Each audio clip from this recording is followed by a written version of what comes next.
Hello out there. We're on the air. Happy Friday. Happy Friday. How's everybody doing? I see a couple folks in here today. Kind of quiet though. Quieter than usual. Why? Bitcoin crash? Bitcoin die without me knowing? Who knows? Maybe everybody slept in. I slept in today. We slept on the couch again last night. I don't know why I say that on the internet, but it's the truth. So we're a little bit tired. We had a late night with Arnie. Still not feeling great. So I expect a couple wines throughout the show today. There he is. There you go, buddy. Yeah, he's still not feeling great. I don't know what the scoop is with Arn, but just want to think he's getting better. He goes backwards a little bit. So anyways, yes.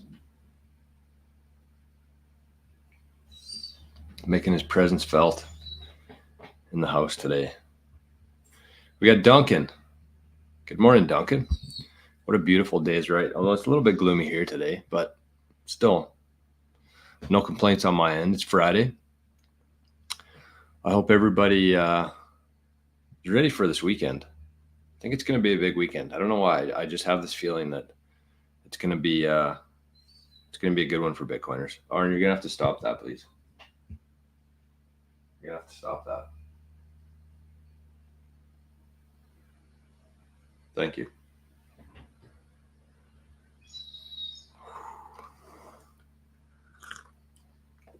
Not in listening mode today. Mate, hi from the UK. Good morning. Holy. Stop that.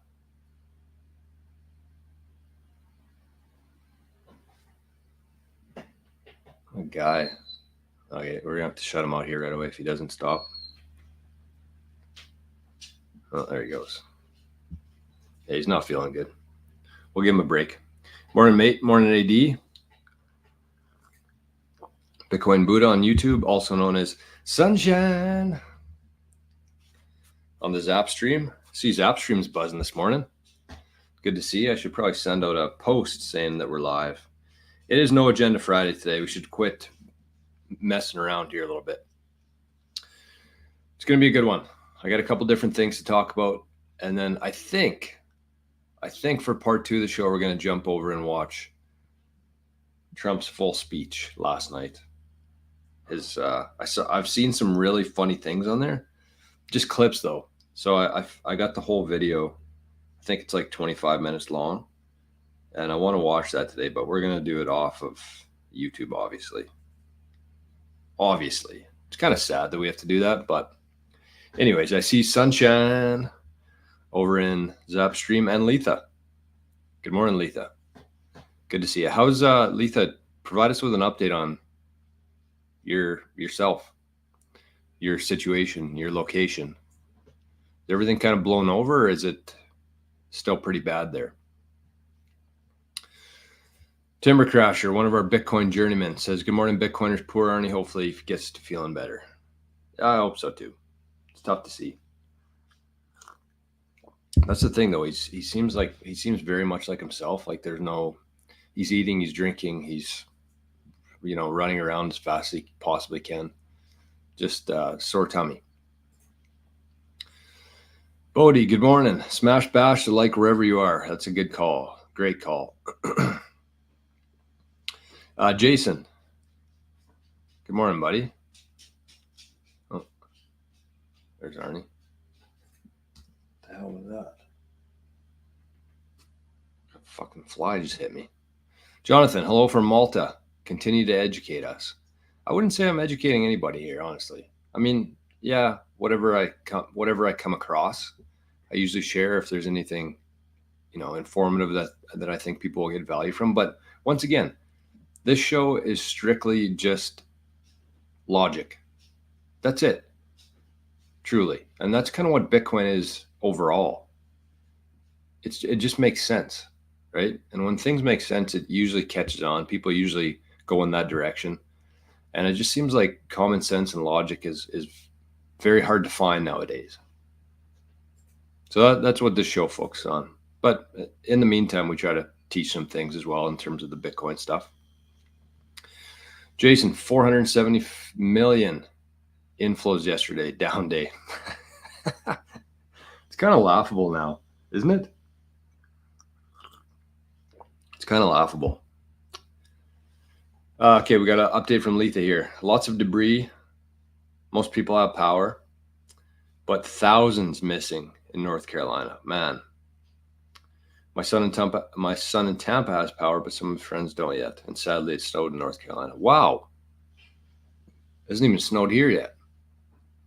I don't even think we're close to snow.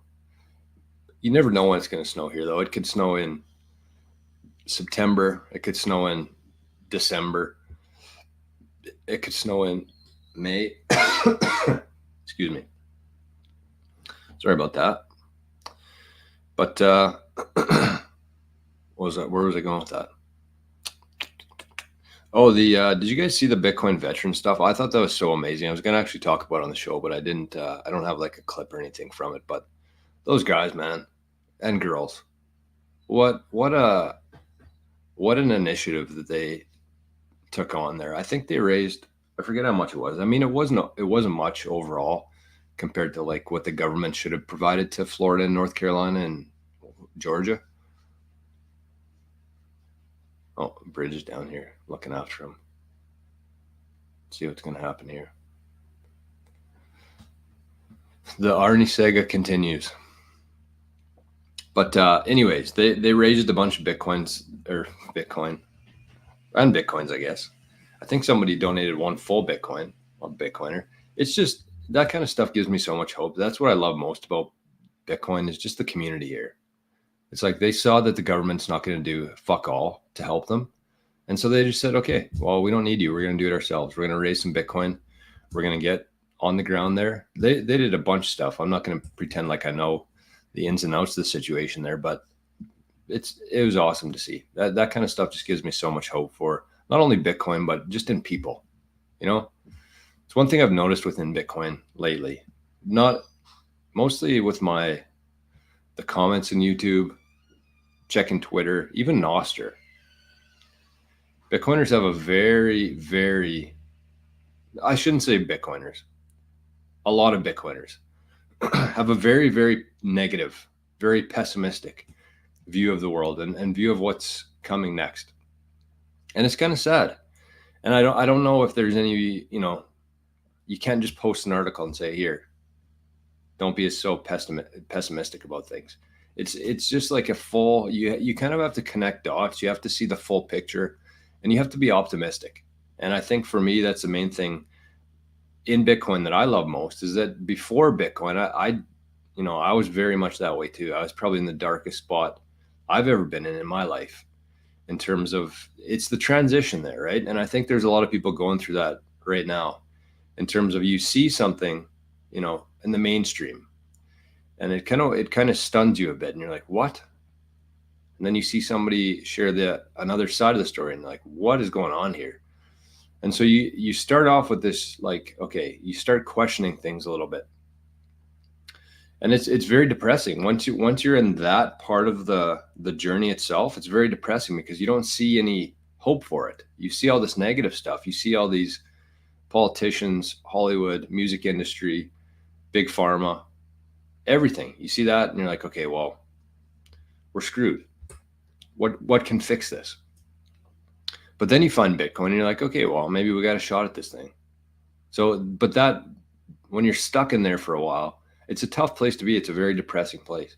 And unfortunately, there's even Bitcoiners who are still stuck in that place. And, I'm never going to change their mind. So I'm not going to exert any energy doing it. But that's kind of where we are right now.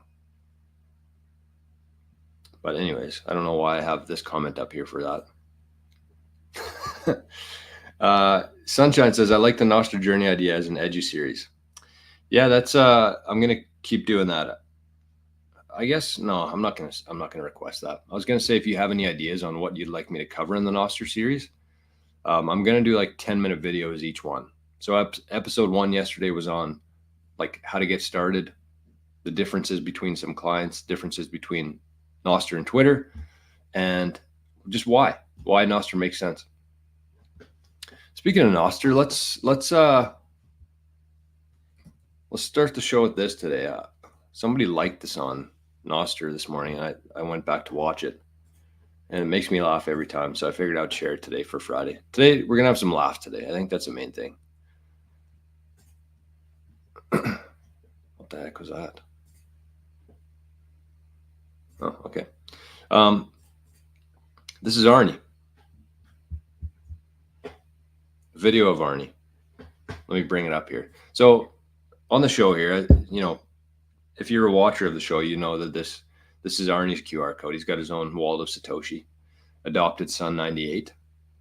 And so after the show, I think this was a couple weeks ago now, but I was looking at the zaps that people sent in, and I was reading them to him.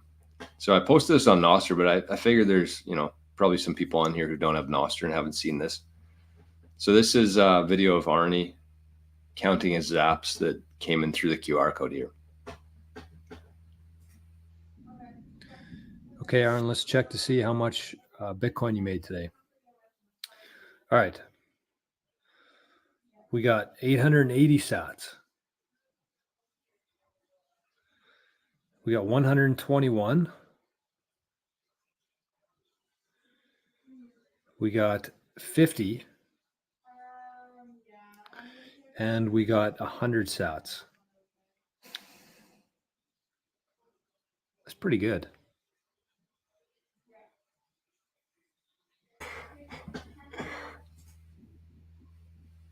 Oh, man. That's good stuff. No real reason for sharing that. I just wanted to share it because it made me laugh this morning. So I figured people could use a laugh or a smile once in a while. So that is our guy, Arnie, reviewing his financials after a show. So big shout out to everybody who's been using this QR code. We usually get a couple every day go in there. Some of them small, some of them very big.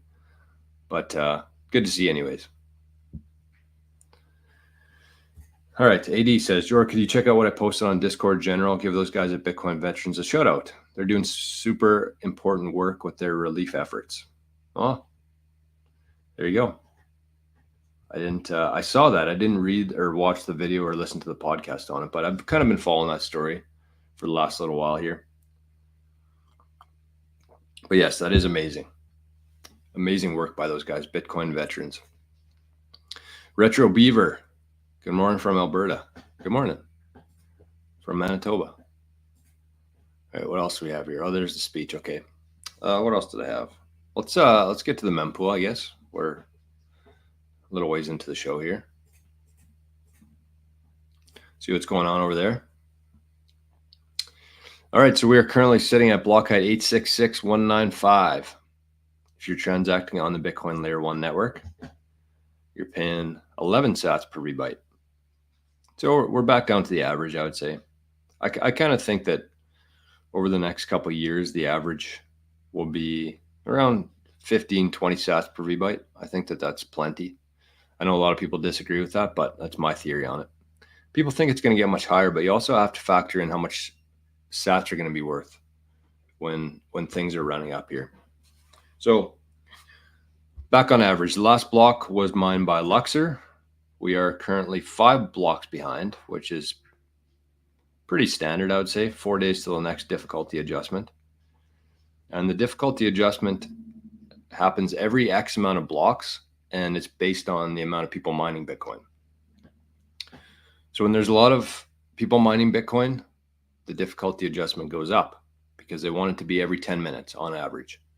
When there's a bunch of people unplugging their miners and powering down, the difficulty adjustment goes down because it can't be harder when there's less people mining. They want it to be every 10 minutes. So that's the difficulty adjustment. And we're kind of right on track right now. Sorry, we got a little bit of distractions here today, but that's okay. Arnie's going in and out. I don't know what's going on with him. But at least he's not here whining. So let's be thankful for that. Oh, he's back.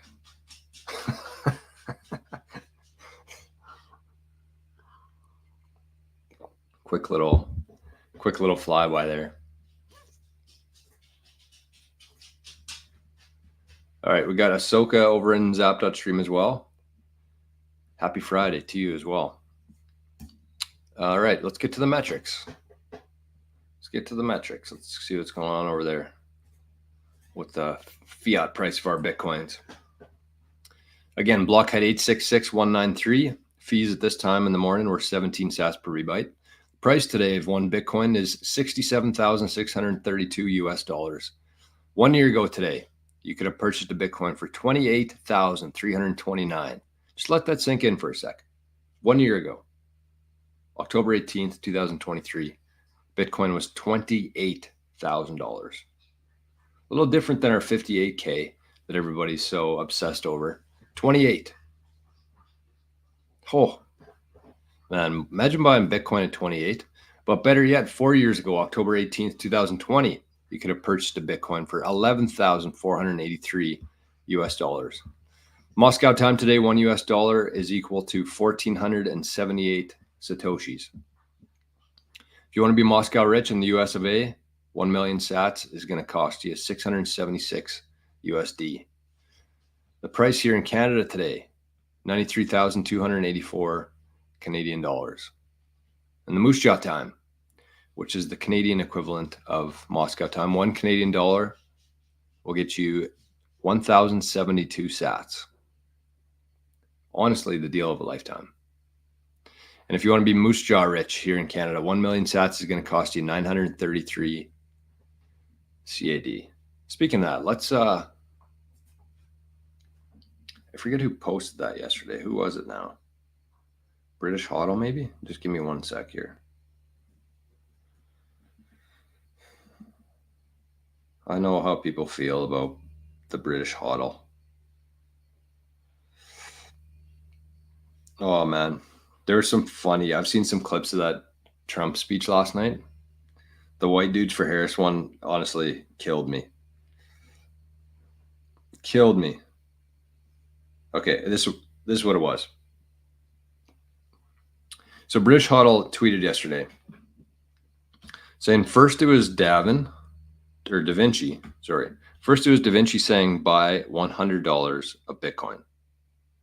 Then it was American Hodl saying get to 6.15 Bitcoin. Now it's British Hodl saying get to 1 Bitcoin. Soon it will be someone else saying get to 0.1 of a Bitcoin, also known as 10 million sats. But I think on this channel, we're already kind of there. And I think that it's less than that. I think people's main goal should be, regardless of where you are, regardless of if you have, if you earn a lot, if you earn nothing, if you have savings, if you don't, the goal, I think, for every person out there should be to get 1 million sats. And again, in the US, it's going to cost $676. And in Canada here, it's going to cost $933. But the key there is that you can't just, it's not something that you're going to buy 1 million sats and expect in the next couple of years that you're going to be able to retire off of that. That's something that you buy in 2024, 1 million sats, and you hold on to that for the next 20, 30, 40, forever, right? That's the idea there. It's not something that you're going to just buy, retire on right away. That's not what 1 million sats is going to get you. It's going to be, you buy it now, you hold on to it for a very long time, and that's going to set up your retirement for one, when you're wanting to retire, if you retire, and it's going to help out your family for the generations to come. I really like the phrase in Bitcoin that you buy Bitcoin for your last name, not your first name. I think that just goes to show how long of a time preference a lot of Bitcoiners have and why people are doing it. Why we're here. I apologize on Zap stream here, folks. If there's been people zapping, I can't see it, and I'm locked out on my LB wallet. Just give me a sec. Actually, you know what? I needed a couple seconds here that we haven't taken. Okay, let's give away some Bitcoins, and then I'll do that in the background. So to do this, Bitcoin Well, I'm actually meeting with Adam today. Maybe Adam's watching the show today. So shout out to Bitcoin Well, shout out to Adam. and hopefully figure some things out here with him today. Got a couple ideas for Bitcoin Well.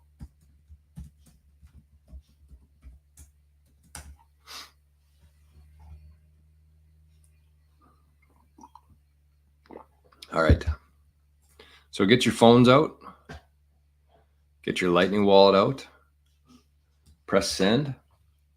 And the first person who scans this QR code today is going to win some sats. It could be 500 sats. It could be 5,000 sats. It could be 1 million sats. That's what we go up to here. 1 million sats. I think we're going to get there one day. Just got to speak it into existence here. But for now, I got to bring it up on screen. Come on, Jor. All right, here we go. Ready? Set. Go. All right, big one for Friday here. Big one for Friday. 500. We want it. We need something bigger than that.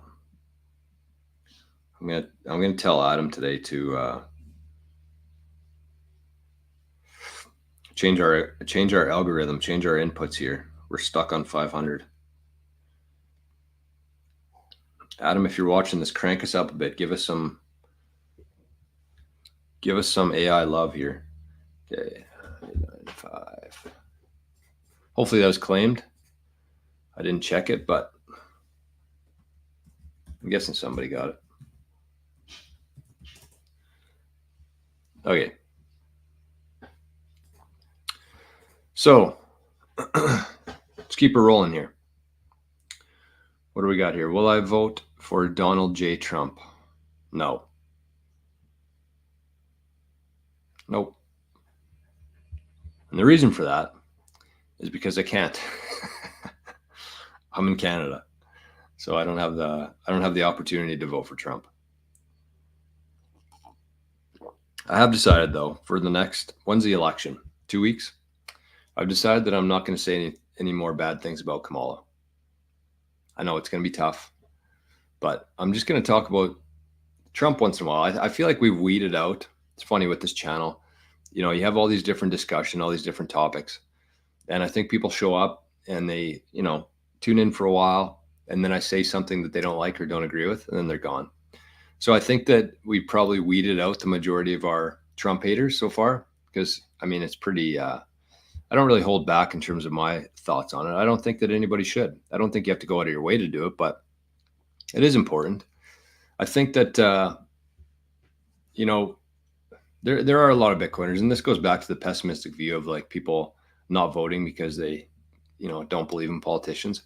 I do think that there's going to be a day for that sometime in the future where everybody just decides, if it gets to this point where people just decide that they're not going to vote because, nothing has changed.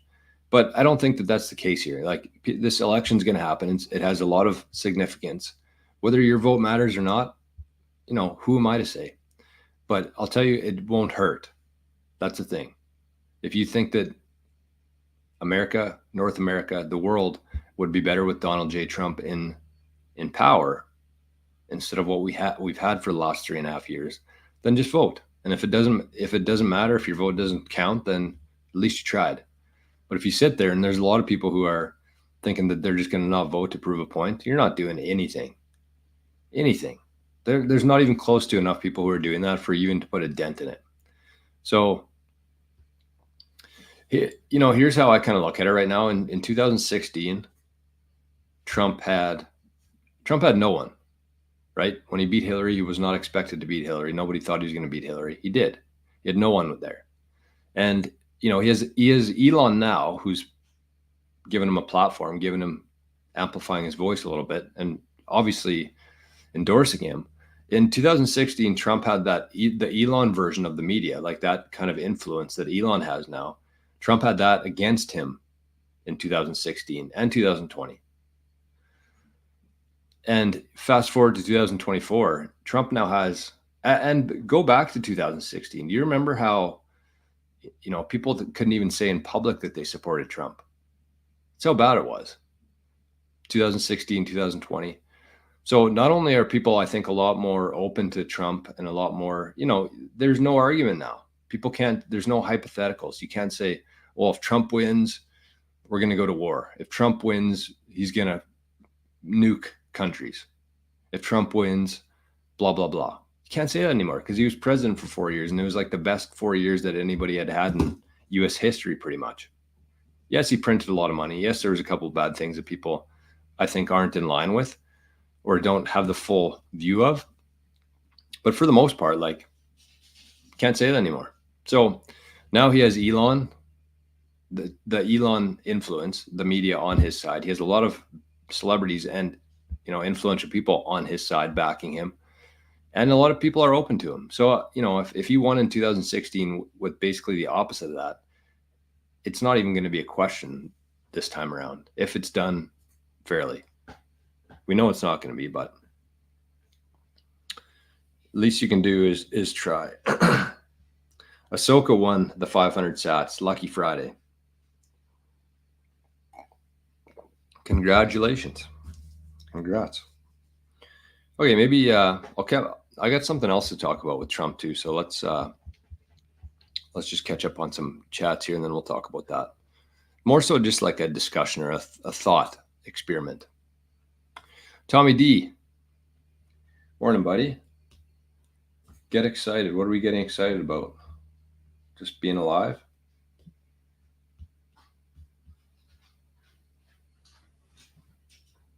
Arn's back. We're back at 68K. We had 68K the other day. That was like the most casual 68K that I've ever seen before. All right. AD says their latest update is incredible. Still lots of work to do. I'm thinking he means Bitcoin veterans. Yes. And Letha, what, AD, do you mind sharing what that was on or like what it's called? So if people want to go listen to the story of what Bitcoin veterans did there, people can do that. Hey, we got Ahsoka zapped 2,100 sats. Oh, it's Fat Zap Friday. I didn't even change the thing today. That's a fat zap for Friday. Sorry about that, everybody. There we go. Fat Zap Friday. Ahsoka coming in with a fat zap. 2,100 sats. Thank you, my friend. Very much appreciate that. That's good karma. 500 sats, give some back.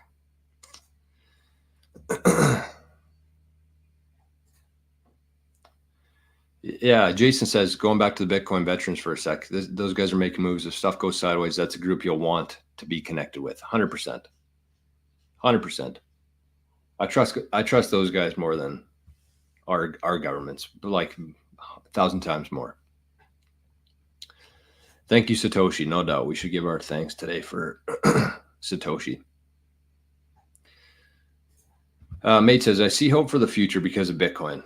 If it hadn't been created, I think we would all be stuck in this unfair system forever. Not only that, but it would be 1,000 times worse. I just said that 1,000 times more trustworthy than the government, but it would be 1,000 times worse.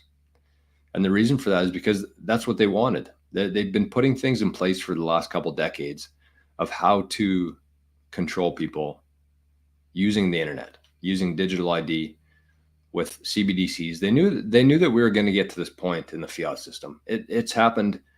They're not idiots. I mean, they are idiots, but they're not idiots. They knew that this was going to happen. They knew that the fiat dollar would eventually die. It should have died back in 2008, but they've kept kicking the can forward here. But they knew that this was coming. They just had alternative plans in place in terms of the digital ID, the electric cars, the smart homes, the CBDCs, the medical information being digital, all that kind of stuff. They were just going to wipe things out for a while and say, okay, well, everything's gone. We can't put it back together. Imagine trying to piece together the fiat system right now. Holy. And if you just think about it like that, like if something happened where it wiped things out, try to piece back together the fiat system. You ever see that meme where the guy's like putting pins on the board and there's stuff everywhere and he's trying to make sense of it? That's what the fiat system is. Whereas if that happened and we had Bitcoin, every 10 minutes, the updated ledger gets sent out, gets broadcast to every single person running a Bitcoin node across the world. So how hard would that be to put back together? 5 minutes? Less? There's also satellites, I believe, there's a satellite running a node. I think it's Bitcoin Core who's doing it, but there's a satellite running the Bitcoin node. So even if everything got wiped here on Earth, the satellite would still have an updated copy of the blockchain. So Bitcoin was definitely a wrench in their plans. And I've been thinking about this a lot, actually, and I was going to talk about it today on the show, but I'm not quite ready for it, to be honest with you. I just think that people are being very naive with Bitcoin, myself included. I think that people are being very naive to think that, Bitcoin just popped up and the governments and the control structure are just okay with it. Like I don't know. Again, I'm not quite there yet in terms of thinking through the whole thing and what my spin on it is. But the harder I think about it, I just realize that there's no way that this was just a coincidence. Let's just say that. I don't think that Bitcoin just popped up, became a $1 trillion industry, got an ETF through BlackRock, the most influential company in the world. I don't think that it just kind of happened. I don't think that it was by accident. So, but the thing about that, and then you go further into that, and then you think, okay, well, who could have possibly created and what was their end goal with it? And my spin on it is a very positive one. It's not like I think that the government created it for like a honeypot or like for any bad intentions. There's no way that you could create Bitcoin if you have bad intentions. If as a centralized control system, there's no way that you could create Bitcoin and have a negative impact on the world. So there's a little teaser of what I think, is happening there. Okay. Hey, we got James Bond in the house. Great friends. Have a great day. You have a great day, Bond. Rick's in the house today. Good to see. More smashing of the like, please. All right, let's check, see how we're doing. Let's audit. Let's do a self-audit of the chat today. We got 34 people in here. We got 18 likes. It's pretty good. I mean, not great, but decent. We can do better than that. Does the Bitcoin Wall QR code work with Wall of Satoshi? Yes, it absolutely does. HP 370, a big part is the media is coming around for Trump normal because he's all in for Israel. Well, I'm definitely not going to touch on that. I never have and I never will. I don't believe in any sort of war, and I don't take sides in a war because it's a war. And I think killing people to keep control of your dollar is something that disappears with Bitcoin. So I have absolutely nothing to say on that. Pierre Polivier is a closeted Bitcoiner. Yeah, he's come out a couple times talking about Bitcoin. He did it at a very unfortunate time, though. I don't know if that was his best idea, because I think he was talking about Bitcoin when it was around. It was on its way down. I think he mentioned it when it was like, say, 35,000 on its way down, and then a couple weeks later or a couple months later, it got down to $15,000-$16,000. And of course, the liberals, start saying that, oh, if you would have listened to Pierre and put your life savings into Bitcoin, you would be broke. You'd have lost half of your wealth. When we know that that's not the case, we know that most people who heard Pierre say that aren't just going to put their life savings into Bitcoin. And if they did, then they deserve that. But the second part is that's only if you sell the Bitcoin, you lose money. If you have that Bitcoin today still, it's doubled. But nobody really thinks like that in the government. They're just what fire am I putting out today? AD says that Bitcoin veterans interview was on Twitter Spaces, and they posted the recording on Fountain. Posted on Signal, Discord, and nostr. Just look up Bitcoin veterans sitrep. What does sitrep stand for? Hey, look at this. Ahsoka's having a day today. Won the 500 sats, zapped 2,100 sats, smashed the like on YouTube, and figured out how to share on nostr. There you go. Now we're talking. That's the MVP of today. That's the MVP of today, Ahsoka. Let's get the share on nostr. We got a little while to go yet. I don't know how long we're going to go into today's show, but I got a couple more things to talk about, and then we're going to watch the Trump interview. So again, this is no agenda Fridays. If you're just kind of showing up here, if you're new to the channel, if you have anything to talk about, just throw it in the chat. That's the beauty of Fridays. Discussion points, questions, your own thoughts on things, your own opinions, and we'll discuss. We got no agenda today, so it's up to you. All right, let's get this shared on nostr. I forget to do this every day. I don't know why.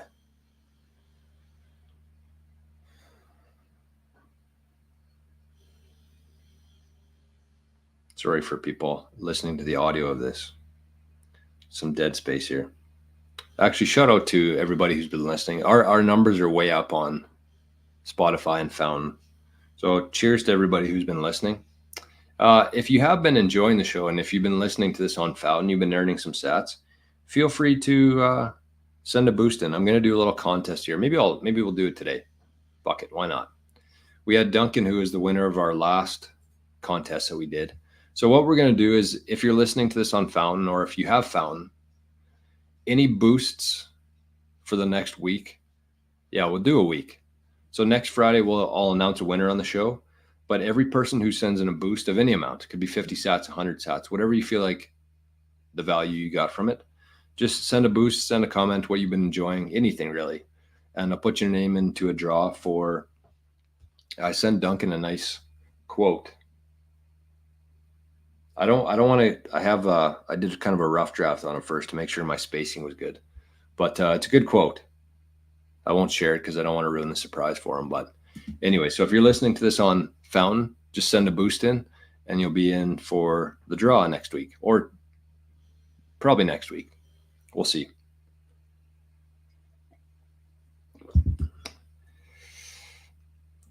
Join us in the live chat for some Bitcoin talk and the Trump speech.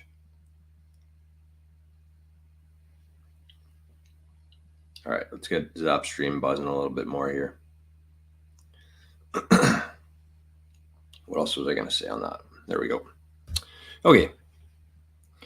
Situation report. Is that, oh, that's what sit rep stands for. I got you. Thank you, Daniel. Thank you, Duncan. Dale from QuickBit, Regina. Maybe we'll get QuickBit to sponsor some shows here in the future. They're doing some great work there. They've been there for a while. Check out, actually, I'll give them a free ad right now. Just go to QuickBit. I'll make sure I give you the right website here, but just go check out what they're doing there. They got a brick and mortar shop in Regina. They sell Bitcoin related products. They do meetups. They host meetups. They offer education, consulting, and they got ATMs all around Saskatchewan. Maybe we'll get an ATM here in this town that shall remain nameless. This little town here. So they got store, they got consulting courses, Bitcoin ATMs, and blogs. So it's called thecryptoboutique.ca. Go check them out. They are, again, in Regina, brick and mortar, and they're doing some great stuff. They've been there for a while now, and Dale's been in the game for quite a few years. So Dale says, I predict Bitcoin will be legal tender in Canada by 2030. 5 or 10 other countries will have adopted it, and Canada will have no choice. Yeah, that's the game theory that a lot of people subscribe to, including myself. I think Canada will probably be, it's tough because I really think that Canada is going to be one of the first currencies to fail, like a major one. I mean, we've seen the Venezuelan dollar, we've seen the Argentina dollar that have pretty much failed without officially failing. But I think Canada is going to be one of the ones who fail first from like the G7 or whatever they are now. But I definitely agree with that. 2030, highly possible. I mean, that's in 6 years from now. Think about how far we've come in the last 4 years in terms of Bitcoin adoption. So that's what I'll say on that. I definitely agree with that. James Bond says, bravo for not taking sides for the war. They are all created by the master of puppets. Yeah, it kind of just turns me off when there's people who talk about the whole stuff going on there in Israel and Palestine.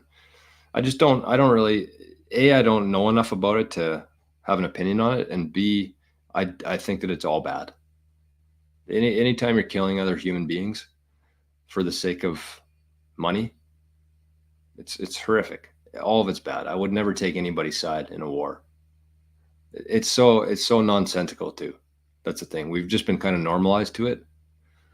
Growing up in school, reading the history books or their version of it. And it's all propaganda.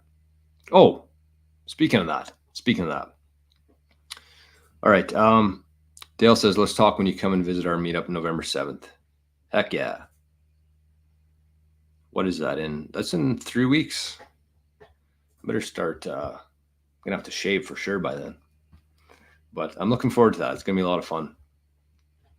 Got a good presentation planned. I don't know if we'll live stream it or not. Probably not, but it'd be fun too. Fountain Live. No, I don't think we're live on Fountain. I've only seen one other show be live on Fountain before, and that was No Agenda. But we're No Agenda Friday today, so we should have maybe done that. That's what I was going to talk about. And again, I haven't. So this is the story here. This is the story. We're going to talk about two things in regards to Trump. And you can kind of form your own opinion on it. This is just the information that I have and my thoughts on it. So last night I was watching, what was it? Oh, it was the thing we're going to watch today, the dinner, the gala that Trump was at. It was like a roast almost. He did for half an hour, but I was trying to watch it on Twitter. And I think the Right Side Broadcasting Network was streaming it on Twitter. So I tried to click it. And when I clicked it, it was an ad. It was somebody reading the latest policy that Trump had put out, his proposal. So this proposal here, he was talking about education. And he was reading this. It sounded like it came from the Trump team, the Trump administration, about education. And so this guy was sitting there reading this word for word about what the proposal was for education. And what he said was that the Trump administration, a thing called American Academy. That's what he was talking about. So remember that. Remember American Academy. And I wanted to look up this morning, but I didn't have any time to. But American Academy. And what they want to do there is they very similar to like Bitcoin.org or Sailor.org. They want to offer free education. And this is where we're going here in the future. All education is going to be free. So the American Academy, basically what they're doing is they're going to offer courses on every subject, bachelor degree level courses on every topic, whether that's accounting, law, women's studies. I can't even get that out. Imagine going to school and paying a bunch of money, going into debt for the rest of your life to study women's studies. Okay, so accounting, tax, legal, marketing, anything you want. Bachelor degree level education for free. And they're going to have trades in there, which I think is going to be the main thing that people should be focused on. But so he wants to give free education to everybody. That's the American Academy. And what he said this is what it said. This is not my words, but it said that basically how they're going to do it. He said that to be, very upfront about it, it's not going to create any new debt. They're not going to have to have any more room in the budget for education for this. They're going to fund it. And how they're going to fund it is by taxing, regulating, and fining private endowments from universities. So just stop there for a second. Think about the endowments, what they've become through the years. Think about like the Harvard endowment, the Stanford endowment. They have tens of millions of dollars sitting in these funds. And what do they use those for? Propaganda.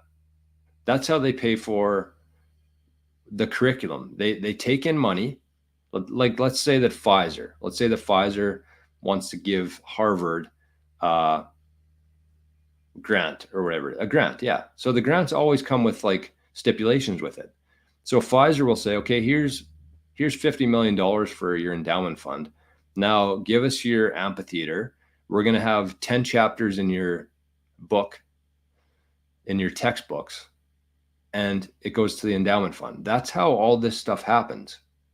And that's why, if you're going through the medical profession or whatever profession you're in, all of your curriculum is going to be, it's been funded by somebody. So the nurses, the doctors, everybody in these professions, the stuff that they're learning is all propaganda by the biggest donors. And so what his plan was there is not to tax anymore, not tax people. They're not going to print more money. They're not going to go into more debt. They're just going to start taxing, fining, and regulating these private endowment funds. So think about that. Free education. And I actually heard the guy from Bitcoin and talking about this the other day. I don't know. I was in and out of it, but he was talking about education, free education. And he thought that college universities in like 10 years from now aren't going to exist. And I really liked his idea. He said that, because think about all the infrastructure they have. He said that what we should be doing is actually, having there'll be some trades need to have in-person stuff, but for the most part, like you should be able to learn anything you want, and you kind of already can on the internet for free right now. Plus you got, things like Sailor Academy, American Academy. This is going to keep going in that direction. And so he said that you should take all these universities and turn them into old folks' homes, because think about all the amenities that universities have in them. It would be perfect for an old folks' home, and a huge upgrade from what they have right now. And think about all the people who are going to be needing housing. I love that idea. So if you kind of start piecing these different things together in terms of less taxes, less government, free education, utilizing the resources and infrastructure that we already have to meet demand that's coming, it just makes sense. So I love that idea. I love that idea from Trump. And whether, again, this is just me hearing this. I haven't seen any official tweets or posts about it, but I thought that was genius, because you're giving free education to people. Just think about how twisted it is that you graduate from high school, you go into hundreds of thousands of dollars of debt, right? To be indoctrinated by the biggest donors. You get this degree, and that degree probably is going to be worthless in whatever industry you're in, unless you're doing a trade or something like that, obviously. But for the most part, that degree is going to be totally irrelevant in 10 years from now or less. It's just such a sick system that we've let happen here. So anyways, I love that. Big shout out to, I see Bitcoin and Clyde over in the Zap stream. I see my Pat the Fire, who's zapped 100 sats for Fat Zap Friday. So thank you for that. All right. Bitcoin Buddha says, old people, they will fill them with illegal immigrants. Well, I mean, that's what's kind of at stake here, right? You have two options. And one, we've seen what's happened in the last 3.5 years in terms of illegal immigrants, and one who built a fucking wall to keep them out. So, people say that this doesn't matter and your vote doesn't matter. It's like there's so much at stake right now. So much at stake. And that's where I disagree with a lot of people. We're not going to get into that right now. Canada, we should have been the first miner country, mostly Quebec. Yeah, I mean, I think Quebec's killing it. I think Alberta's killing it in terms of Bitcoin mining. Canada's no slouch right now in Bitcoin mining. Zero help or zero thought from our government. But Canada is killing it right now. I think we're number 3 in terms of total hash power around the globe, which is pretty impressive. My Path to Fire says, learning is a lifelong activity, not a $100,000 business to get people into debt. Exactly.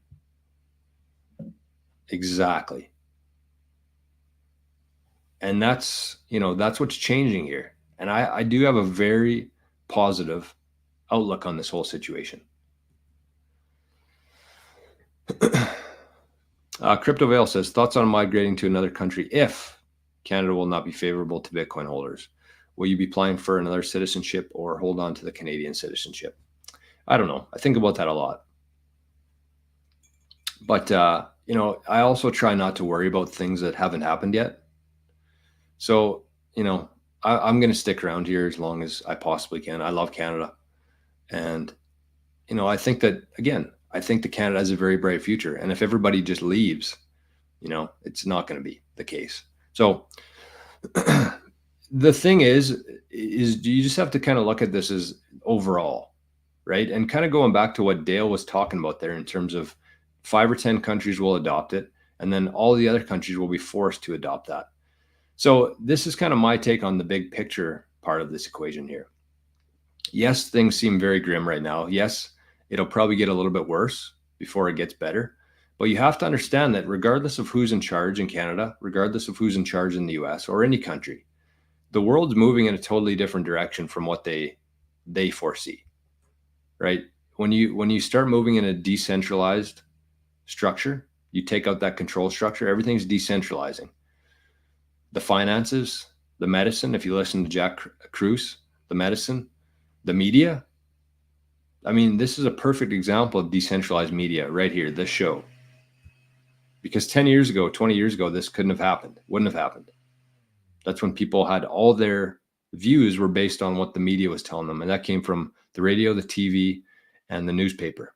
So things are just decentralizing, kind of the cat's out of the bag, cat's out of the box, whatever it is, or bag. But it's going to be the case for the whole world. It's not just like, El Salvador is going to be the only free country and everybody's going to move there. Maybe temporarily, but all countries are going to be forced to look at what countries are doing who are succeeding and adopt those policies. Not all, but most. And Canada will definitely be no exception to that. So again, even though I've thought about it, I don't think that I'll get there. Who knows?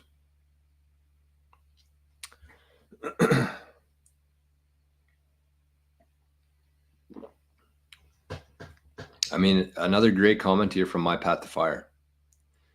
It says people can't be illegal. Fiat money and these corporations require endless immigrants to work. We need sound money so people can stay in their own countries and live good lives.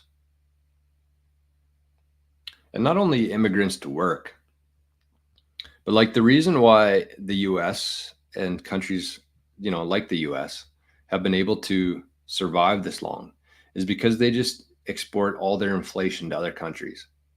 And in this case, bring their workers in from other countries.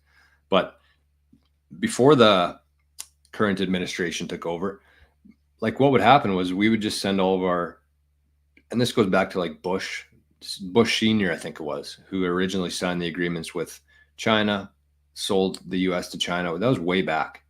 But ever since then, they've been exporting inflation. So what does that mean? It means that they had to go overseas to get products made where they can pay their employees or slaves like pennies on the dollar. So because US companies are only paying, 1/100th of the labor costs that we have here, they're able to keep the prices of those products down so that people don't really realize how bad things are, right? Because if we had all of our products were made by Canadians, Americans earning a normal wage, think about what our product cost would be, and think about how visible that would be for the everyday person in terms of how much things have increased.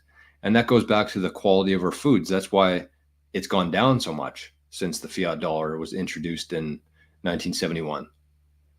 The reason the quality of the foods have gone down is because that's only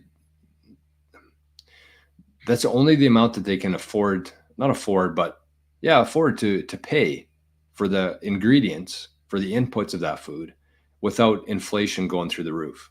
Because if they had to use good products, high quality products in the foods, think about the cost of that. So that's the whole trick that we've been kind of, living through in the last 50 years. 50 years. Okay, good. Trump says, he says, Trump may build a wall, but he'll also be happy to see the Fed print the US dollar into dust. He's already been calling for negative interest rates. Yeah. Yep.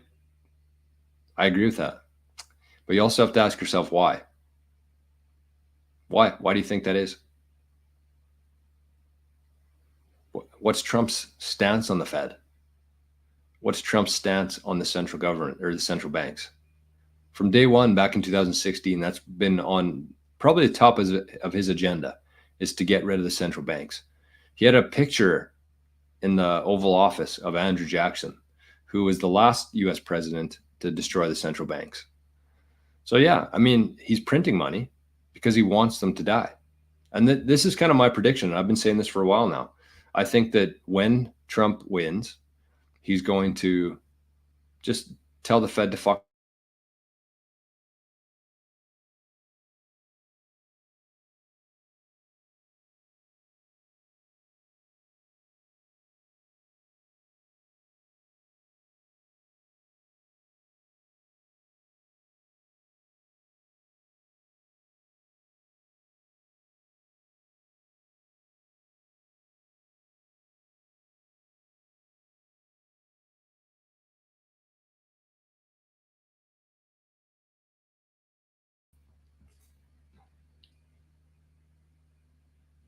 It's convenient. Fuck. Unbelievable. But that's okay. So going back to what I was saying there, that's my opinion on what's going to happen. I think Trump's just going to just cut ties with the Fed. He's always said that he doesn't want the Fed to be involved. The Federal Reserve is not federal. It's not run by the US, and they have no reserves. So you cut them out of the equation, because you have to keep in mind here that all the debt that all these countries have accrued, it's owing to the Federal Reserve. So what happens when they disappear? Like, Trump isn't stupid enough to think that Bitcoin is going to go to like $1 trillion in his term, right? So what they're going to do is they're just going to cut ties with the Fed. Trump's going to roll that into the Treasury. This is my opinion. It's not, a certainty or anything like that, or based on any hard evidence, just other than what he said. So he rolls that into the US Treasury. He issues a new US dollar. He's always talked about the fact that he wants people using US dollars. And then he backs it with Bitcoin and gold or other sources of energy, or a combination of all of them, right? But imagine the US and the new US dollar backed by Bitcoin, where you can go onto a website, you can verify how much they have, and that actually dictates what the US dollar value is. And they turn that into a stable coin, not a CBDC. Trump's also came out and said that he will never have a CBDC under his administration. But an actual US dollar that, you can digitize, but it's backed by something. That's the difference there.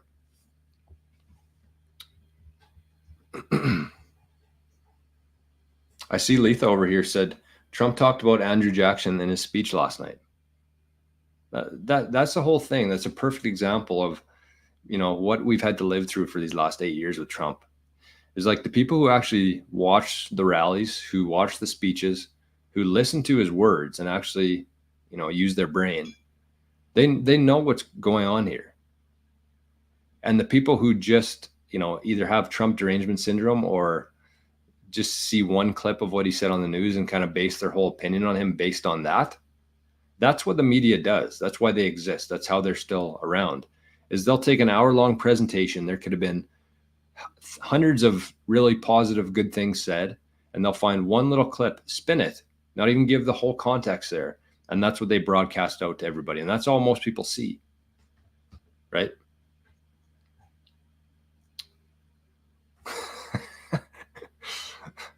Bitcoin Buddha says, the first, only, and last Democrat I voted for was Bill Clinton. Eesh, oof. Been a redhead ever since. Oh, what did I do there? Dietary car, Craig Wright isn't Satoshi Nakamoto. That's absolutely true.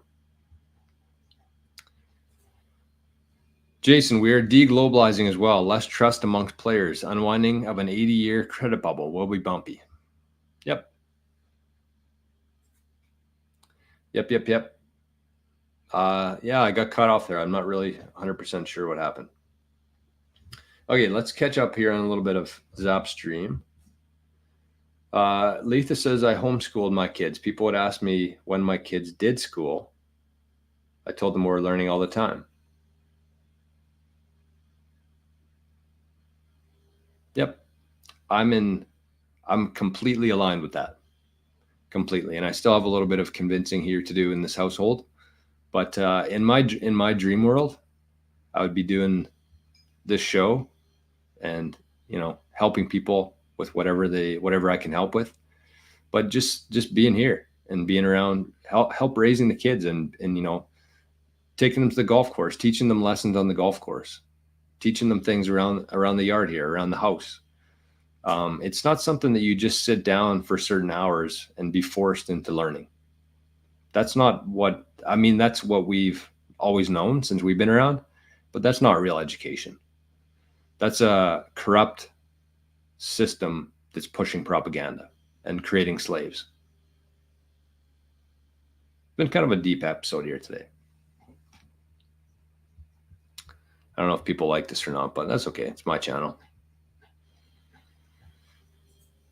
Let's not get crazy. Canada's exceptional for sure, though. It belongs to the bankers. Who's Pat the Firestarter?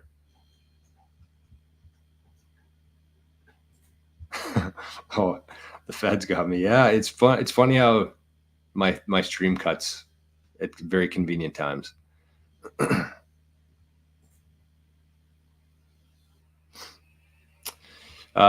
James Bond says, totally agree with Jor about the transfer of the industry. They killed the artisan self-sovereignty way. Well, the good news is, though, I think that's going to come back in a big way. You just have to kind of understand where this whole thing is moving to in terms of AI and robotics. And there's going to be a lot of jobs that are replaced. But there's a lot of things that robots can't do. And that one of those things is being creative. So, they'll replace a lot of jobs, but there's going to be a lot of opportunity for people, everybody.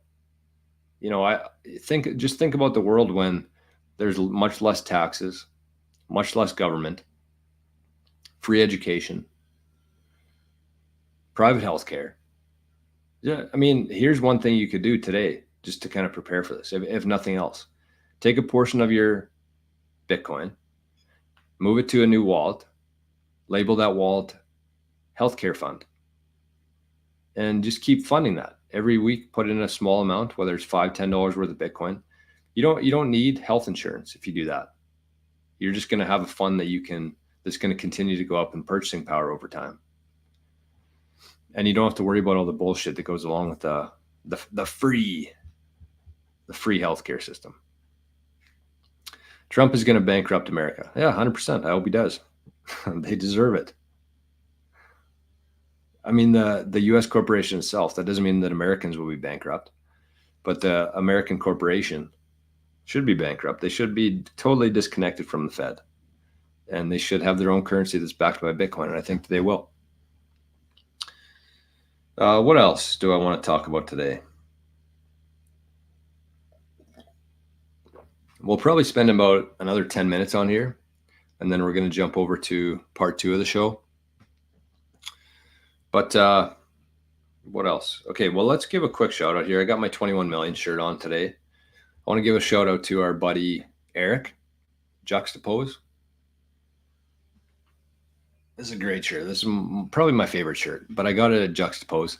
So you can go to juxtapose.store, and if you're actually interested in getting some Bitcoin shirts, there's a really nice hoodie there too, some hats, mugs, whatever. Go into the show notes. It says Juxtapose, and there's a discount code there. I think you get 10% off or free shipping or both. I actually don't know what the deal is, but go to juxtapose.store, check it out. Very beautiful website, by the way. He did a very good job on it. And he's got really good quality products. I've been wearing this shirt a lot, and it still looks kind of brand new. So I love the Bitcoin stuff. I know some people don't agree with that because they don't want to dox themselves, but I think it's the best way to meet Bitcoiners in the wild is just by not putting it on your forehead, but putting it on your chest. Dietary cars are our new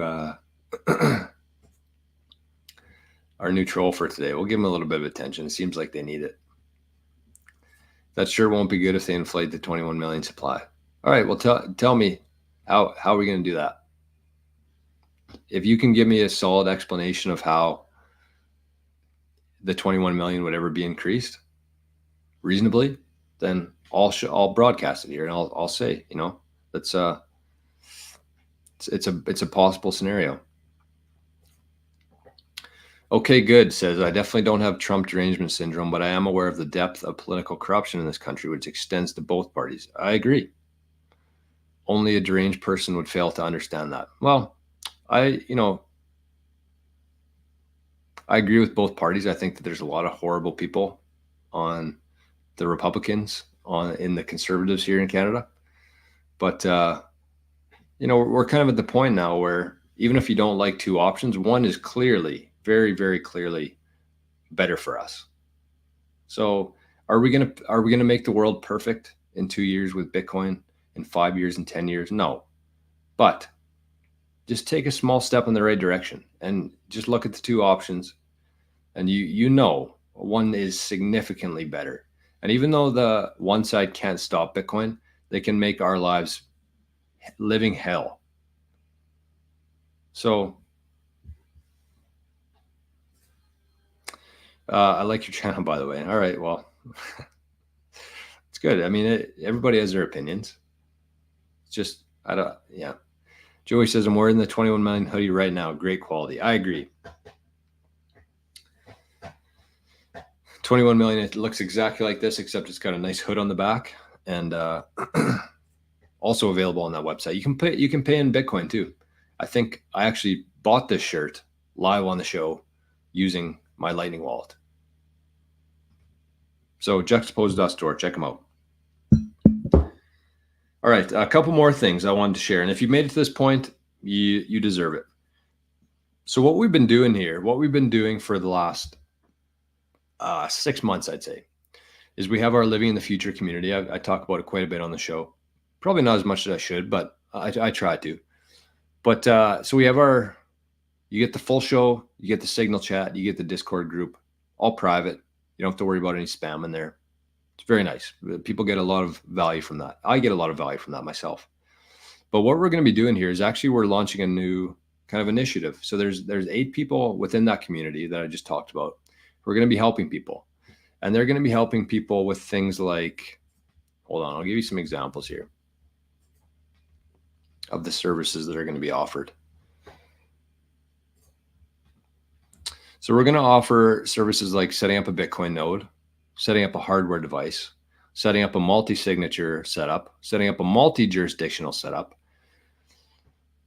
Lightning wallets, living on Bitcoin, key management, nostr best practices, traveling with Bitcoin, OPSEC and privacy, utxo management, setting up a Start9 server. And this is going to be the biggest one, I think. Hold on. Some managing of Bitcoin like layer 1, layer 2, liquid, Fedimints, eCash, stable coins, and consolidating wallets. I mean, that kind of ties into UTXOs. But the one I think most people are going to most people who watch this show, most people in the community are going to have a big need for is inheritance planning. So we have a really, really solid, cool, unique inheritance protocol that I haven't seen anybody else offering out here. And it uses the super backed wallet. So it's basically like, we'll walk you through the whole setup of it. And even if you have like a hardware device already, even if you have a multi-signature setup already, this kind of adds another layer on top of that. And how that happens is it uses it's QR codes, which is like a key. It's very similar to like a multi-signature setup for Bitcoin, but it's different because it actually gives you a little blank screen where you can put anything that you want to in it. So you could put your private key, you could put your passwords, you could put any information that only you want to see. Your nostr NSEC in there. And so you need, let's say, 2 out of 3 QR codes to unlock that with a password. And then you have the information hidden behind that. And you can actually take these keys, or these blocks, as Craig calls them, and you can disperse them in different countries.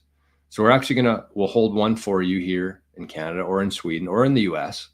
You keep 1 or 2 at your house, and you need all of those different codes to unlock your information there, which has the information that you don't want anybody else to know about in there.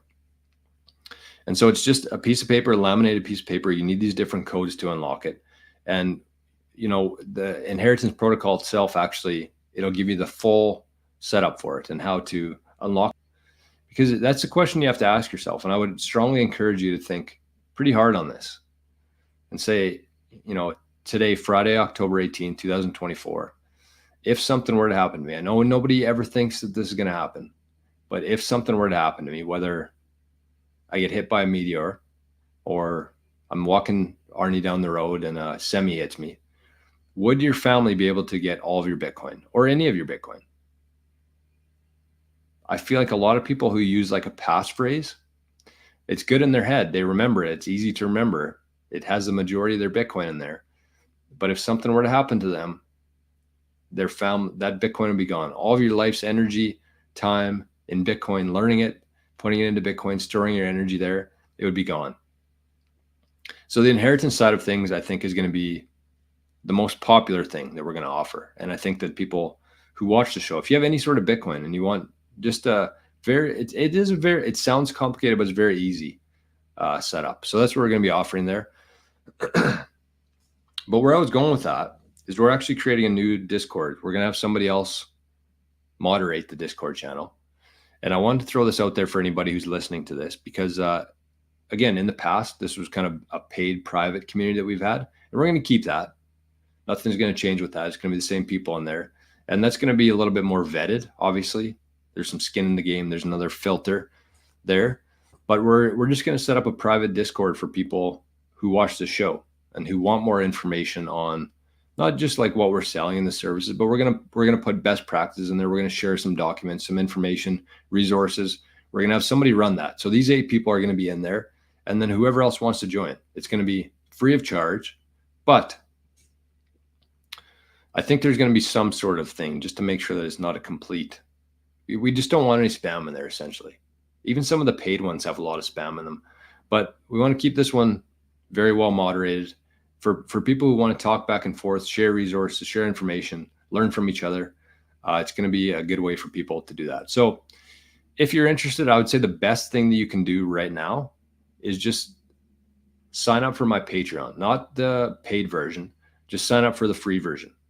Shoot me a message on there and say, I want to be added to this new Discord channel, private one. I'm not going to be sharing the link or anything where we can just have a whole bunch of people joining. It's going to be kind of like you can sign up with an account, and then we'll send you the link for that. So that's what I wanted to share on that. So if you're interested, again, just go in the show notes there. It says Living in the Future. You can use that link, but just join the free version of it. So again, it's not going to be as valuable as the current existing Living in the Future. I shouldn't say not even close, but I think it's important.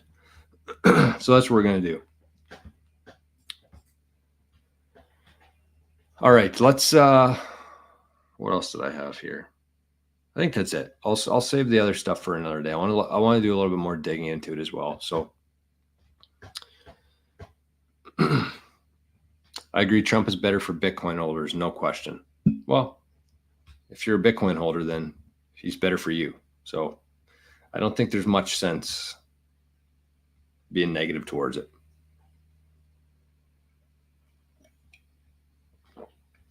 Teach your children well. Exactly. A big part of life that I think a lot of people, instead of letting the government train them. Dietary is still kicking around the chat here. Bitcoin is not increasing in supply. There is no second best. Yeah, exactly. Tell me, he says, I've got a link to an article talking about Peter Todd proposing to raise the supply of Bitcoin. I mean, there's been a lot of proposals. That doesn't mean it's going to happen. Right? That's the beauty of, yeah, I'm not saying that you think he's Satoshi. He's been a big part of Bitcoin though, and what Bitcoin has become. He was part of the block wars back in 2017 or whenever it was.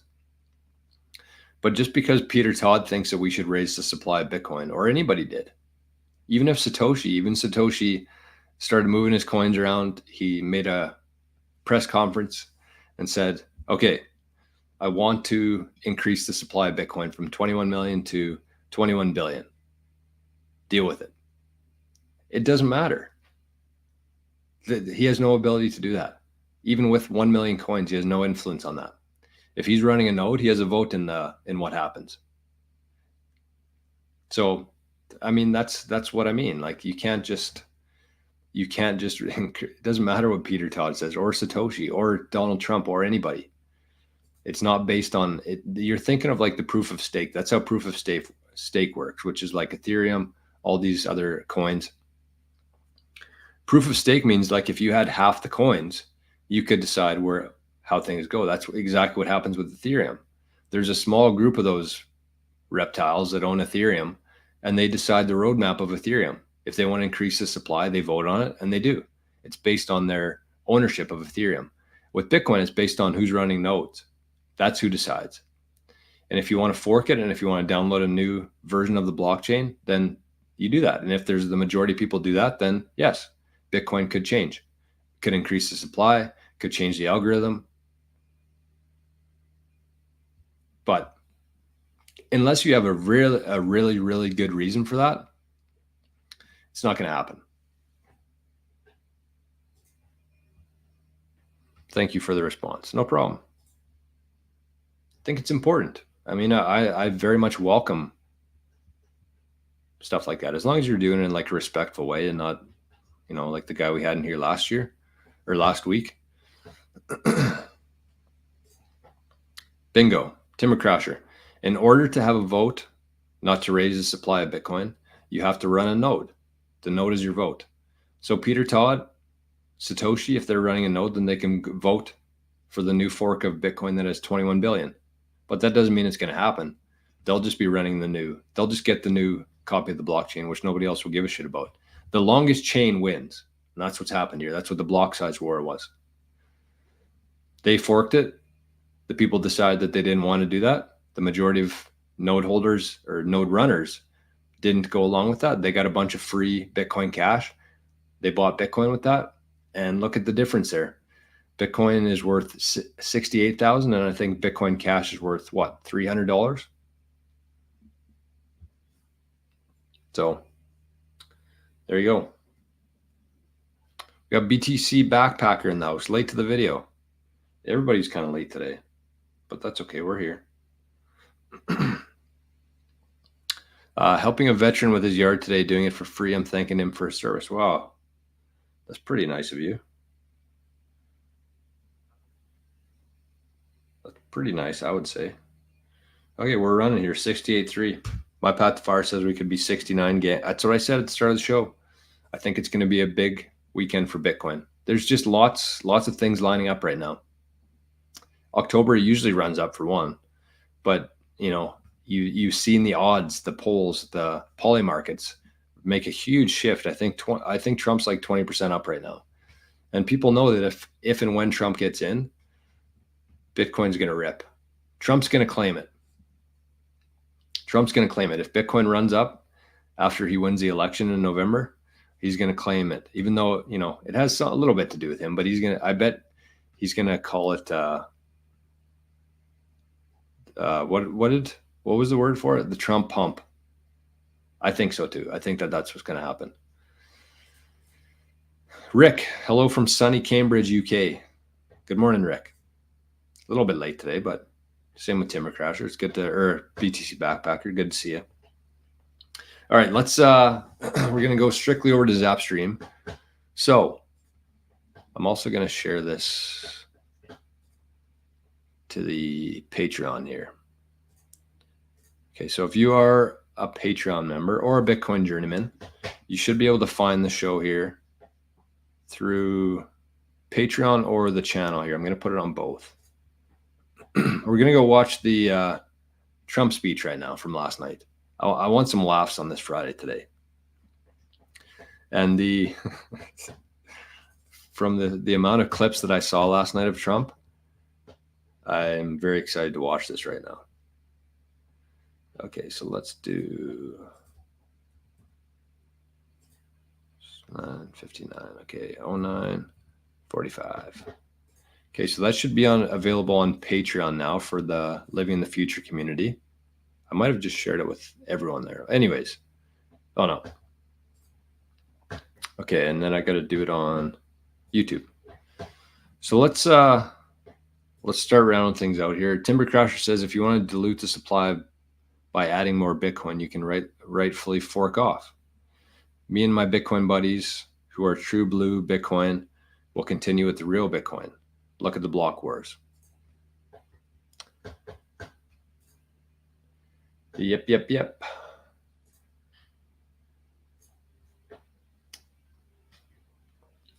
Okay, we're at 3,870 subscribers here on YouTube. Pretty good. I mean, that's all in the last 12 months.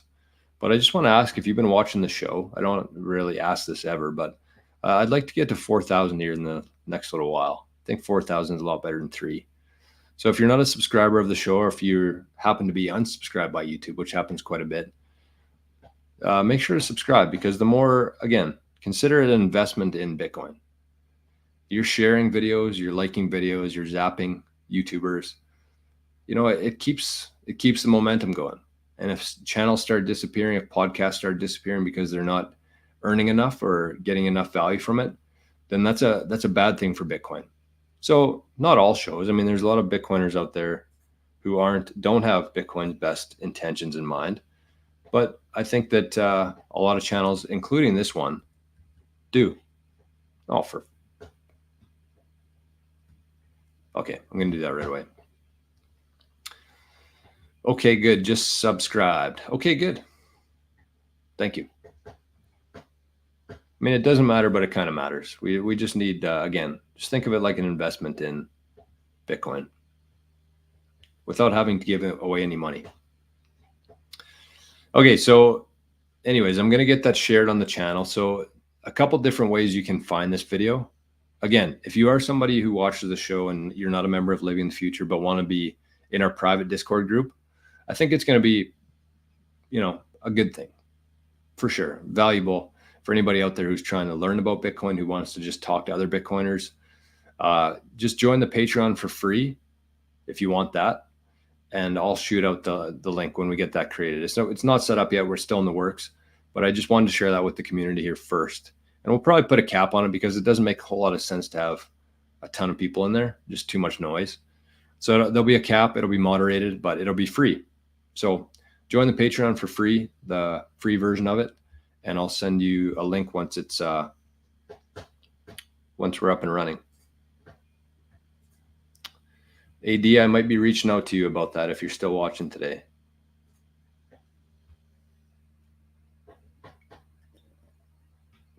Okay, so if you want to catch the part 2 of the show, or if you want to have some laughs on a Friday, you can just go to the channel, join as a Bitcoin journeyman. You can see on the feed there, I share all the full shows right on the feed there for members only on the YouTube channel. Pretty cool. It's $3 a month. It's just a good way to support the channel. Again, investing in Bitcoin. I'm a little bit biased here, but I look at it like supporting open sats, people building open source apps, software. You want to support that, but it's the same with education. People who are out there, bringing new people to Bitcoin, helping people get a better conviction over Bitcoin. So when that time comes, when BlackRock's running up the price to 2 million a coin, we're going to have conviction, and the Bitcoin's going to continue to be held by us and not them. So you can join that way. You can join Living the Future as a paid member. That's how you're going to get the free or the full show every day, including this one. Or you can just go over to zap.stream. If times are tight, I understand. Don't worry. And you still want to watch the show, though, you can just go over to zap.stream. Okay, so we're going to do that now. So thanks, everybody. HP370 says, thoughts on quantum computing creating security risks. You know what?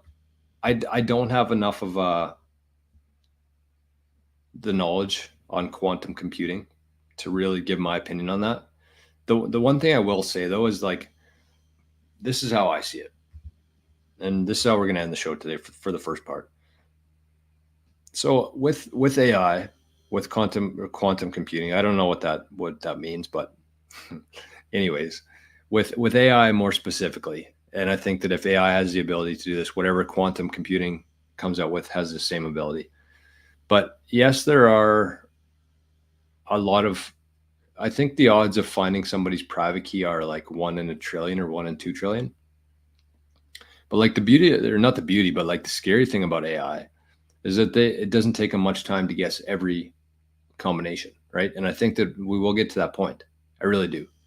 And I don't think we're there yet, but I do think that AI is going to be able to spin up a bunch of private keys, put words together, and get people's Bitcoin. So the one thing on top of that, and that's why I'm a big proponent of the passphrase, I don't know if that can happen or not. That's just my very untechnical, untrained mind telling me that. It just makes sense to me that regardless of how many variables are involved there, it wouldn't take AI very long to hack a wallet, right?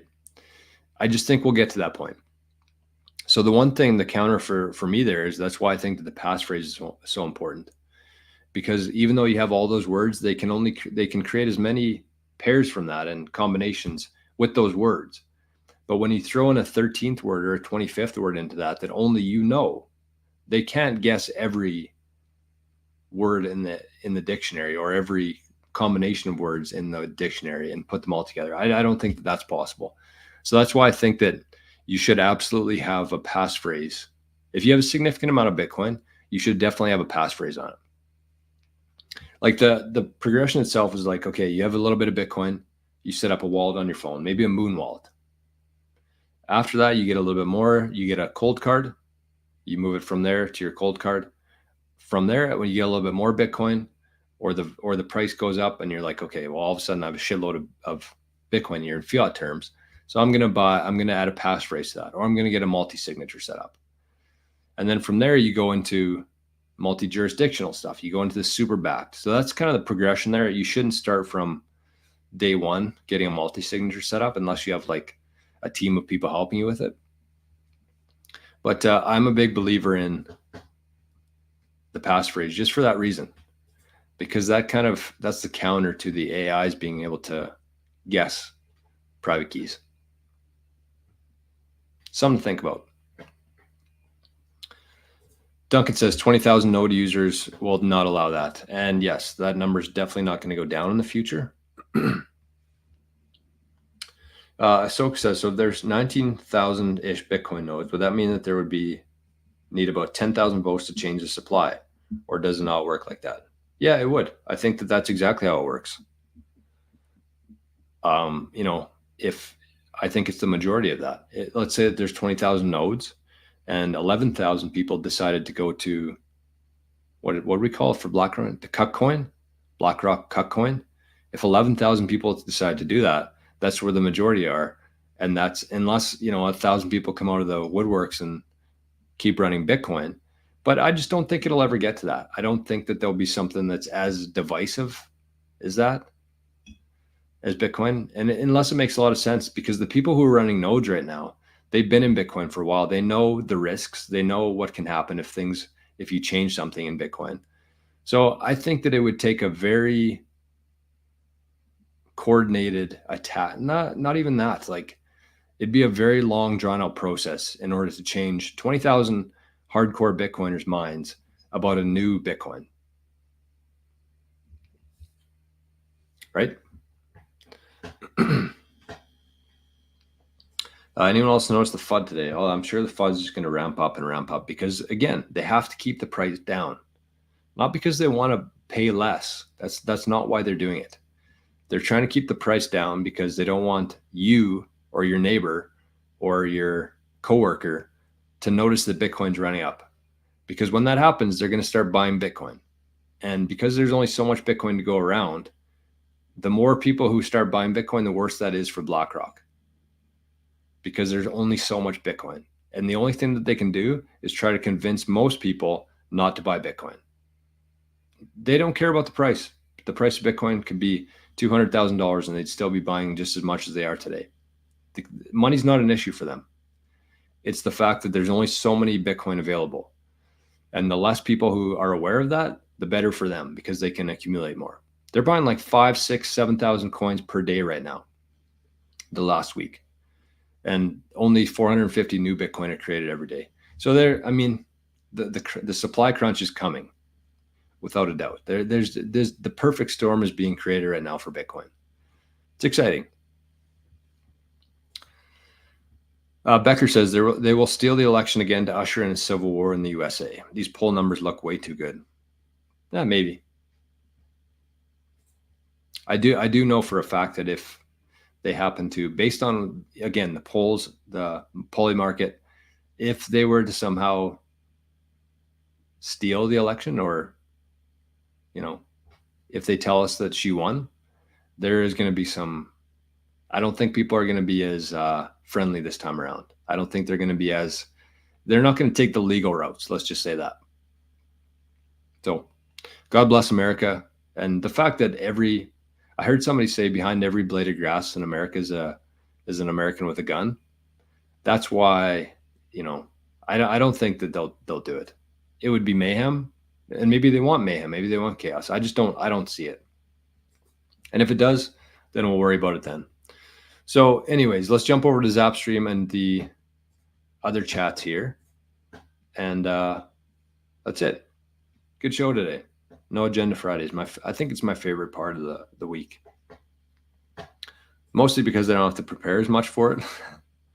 But I just love, interacting with the people here and having discussions on things, because the worst thing that could happen is that we all agree with everything. So it's important. And I think that everybody's kind of at a different stage in their own Bitcoin journey here. And it's really good to just be able to talk about this stuff in a logical manner. So I'm just, for the Bitcoin journeyman out there, I'm just sharing the post right now. So it'll be on the feed there for you, on the main feed. And with that, I hope everybody has a great Friday, a great weekend. Thank you once again for being here. Thank you, Jason. Said awesome rip. Well, we're not quite done yet, but I appreciate that, my friend. Hopefully we'll see you on the Zap stream or Living the Future as you are. Oh, did you guys see that yesterday? Hold on. Let's end the show with this. I say that a lot. I say let's end the show with this like 5 times. But this was Naval. We've been talking about Naval in the show for a while now. 68.5 now. Ooh, baby. Good and bad. I always get mixed emotions when the price is running up. Okay, where was this? This is a tweet from Naval yesterday. Where is it? Oh, here it is.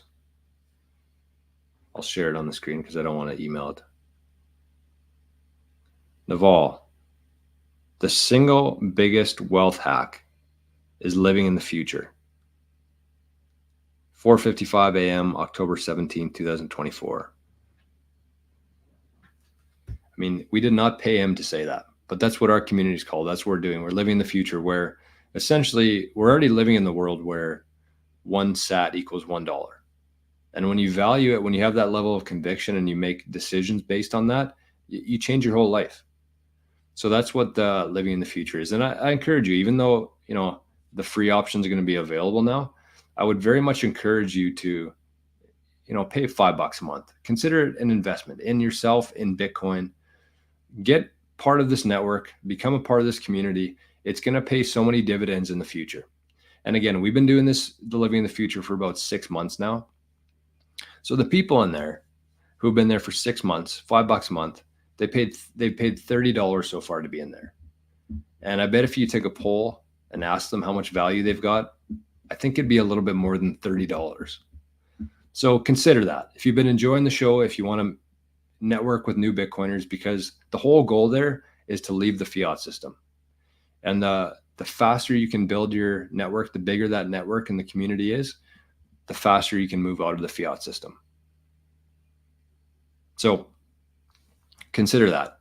Show notes, Living in the Future. Join as a Living in the Future member or as a free one. Either way, but we got options for everybody here.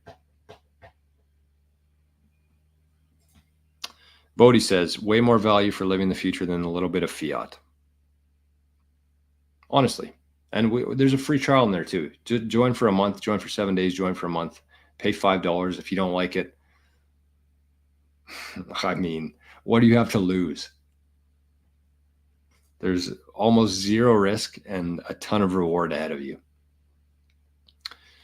Rick, have a good one. Hopefully you get a couple birdies. Well, I might get to golf this weekend. It's supposed to be 15 here tomorrow. And 21 Spiel Sats Siege 21. Hi from Germany. Hello, Germany. All right, we're moving over to the second part here. We're going to watch the Trump show. I see a zap of 1,000 in there. I don't know who sent that, but thank you for that. It's not showing up on my end, but I see it in my Albi wallet. So thank you for that. All right. Thanks, everybody. Have a great Friday. Join Living the Future. As Naval said there, the single biggest wealth hack is living in the future. So it's up to you. Have a great Friday. Have a great weekend. And join us for some laughs. I'm looking forward to this. We'll see you right back here first thing on Monday morning. Bye-bye.